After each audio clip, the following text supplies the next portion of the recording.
अस्सलाम वालेकुम। आज हम बनाएंगे बहुत ही मज़ेदार सा मटर पुलाव। मटर पुलाव बनाने की 2-3 ख़ास टिप्स हैं, वो मैं आपके साथ शेयर करूंगी। और एक और बहुत ही ज़बरदस्त सी टिप मैं आपको बताऊंगी, तो उससे बनेगा मज़ेदार और खिला खिला मटर पुलाव। तो चलिए फिर बनाना शुरू करते हैं। तो इसके लिए पैन में डालेंगे सबसे पहले ऑयल।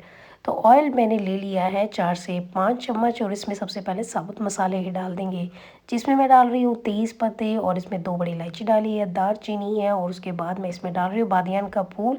ये टूटा हुआ था मेरे पास, तो मैंने इसी तरह ही डाल दिया।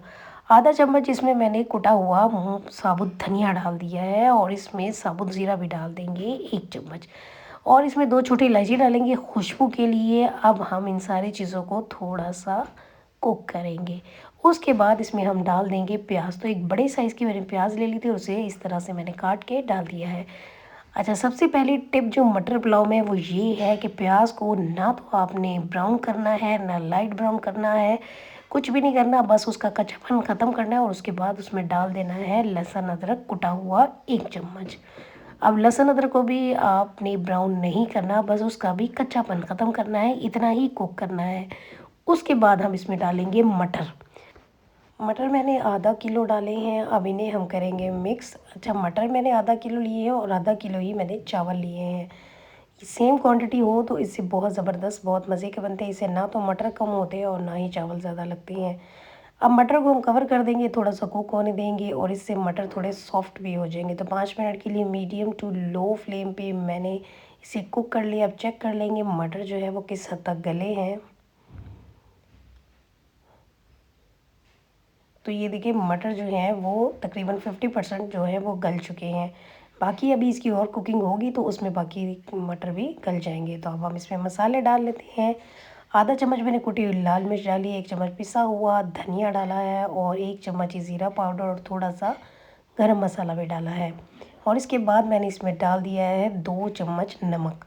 अब इन मसालों को मिक्स करेंगे, 1 से 2 चम्मच पानी डाल के मसालों की अच्छी तरह से भुनाई कर लेंगे। और चावल मैंने धो के अच्छे से वॉश करके रखे हुए हैं भिगो के। तो चावलों को भिगोए हुए 2 घंटे हो गए हैं।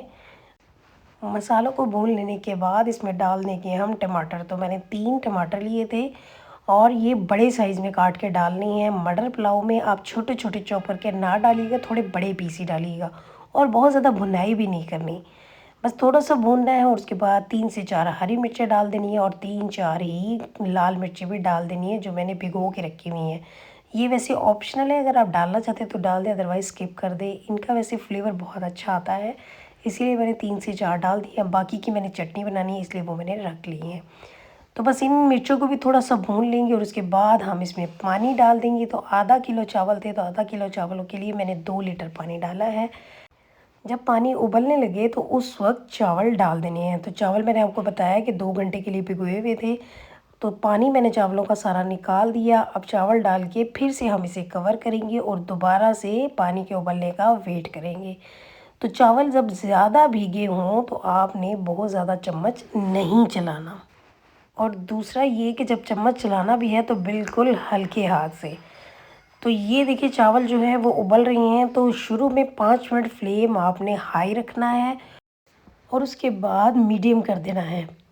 और इसके साथ ही मैंने 1 चम्मच लेमन जूस भी डाल दिया है। अब इसे फिर से हल्के हाथ से मिक्स करेंगे, और दोबारा कवर कर देंगे मीडियम फ्लेम पे 5 मिनट के लिए। तो 5 मिनट हो गए हैं। तो ये देखिए सारा पानी ड्राई हो गया है, और अगर आप देखिए तो बबल्स आपको नज़र आ रहे होंगे। बस ये वाली स्टेज होती है जब हम इसे दम लगा देते हैं। अब फ्लेम मैंने बिल्कुल लो कर दिया है, और यहाँ पे हम डालेंगे थोड़ा सा ऑयल, या आप घी डाल दें, हल्का सा डाल के इससे शाइनिंग आ जाती है। ये थी एक तीसरी टिप। उसके बाद इसमें हरा धनिया डालेंगे, और इसे दोबारा से कवर कर देंगे, 15 मिनट के लिए दम लगा देंगे। तो 15 मिनट हो गए हैं। तो ये देखिए जी मज़ेदार सा मटर पुलाव तैयार है। तो ज़रूर ट्राई कीजिएगा मेरी ये रेसिपी। ये देखिए ये कितना मज़े का बना है, बहुत ज़बरदस्त बना है। इसकी खुशबू भी बहुत अच्छी आ रही है, और टेस्ट भी बहुत ही अच्छा है। तो ये थी मेरी आज की मज़ेदार सी रेसिपी। मुझे उम्मीद है आपको ये बहुत पसंद आएगी, और अगर आपको ये रेसिपी अच्छी लगे तो मेरे चैनल को ज़रूर सब्सक्राइब कर दीजिएगा। तो आएंगे हम इसी तरह की मज़े मज़े की रेसिपीज़ के साथ। अल्लाह हाफिज़।